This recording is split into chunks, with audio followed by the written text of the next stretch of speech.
Je suis venue jusqu'ici parce que j'ai un projet d'aller travailler à l'étranger. Et oui, et oui. Et je me sentais bien que mon niveau d'anglais n'était pas suffisant pour être vraiment à l'aise, quelles que soient les personnes qui parlaient en anglais en face de moi.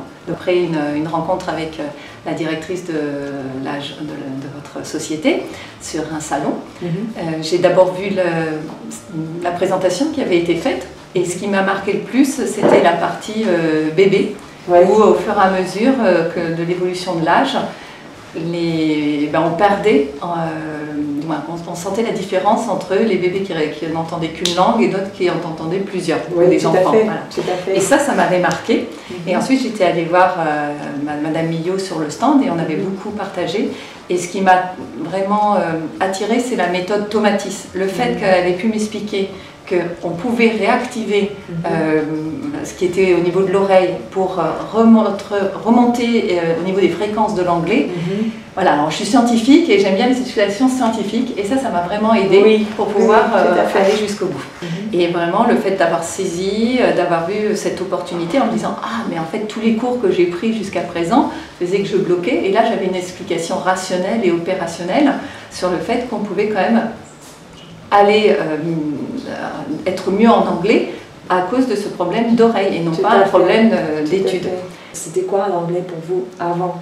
Eh bien, l'anglais avant, c'était un niveau de stress, de tension importante à chaque fois que je rencontrais quelqu'un qui devait me parler en anglais. Parce que mon souci, c'était vraiment un souci de compréhension. Et le fait d'être devant la personne et de me dire « il faut que je comprenne, il faut que je comprenne, il faut que je comprenne », en fait, là, je ne comprenais plus. Donc je suis arrivée avec ce diagnostic, et donc j'ai partagé ça avec Madame Millot et qui m'a rassurée. Et c'est comme ça que j'ai fait un premier stage, alors intensif, pendant 2 semaines. Et ensuite, à la fin de ce stage-là, je me suis rendu compte que si je voulais continuer dans la progression, c'était bien, on avait vu une évolution, mais je sentais bien que si j'arrêtais... Je pense lors du premier stage, vous avez senti un déclic, vous avez écrit... Tout à fait, voilà, vraiment un déclic, c'est-à-dire que le fait de pouvoir se mettre dans la voiture et d'entendre des chansons, de commencer à comprendre des morceaux de phrases d'anglais à la radio. Je me dis, parce que souvent dans la voiture, il y a un bruit de fond, donc il y a eu ce déclic-là.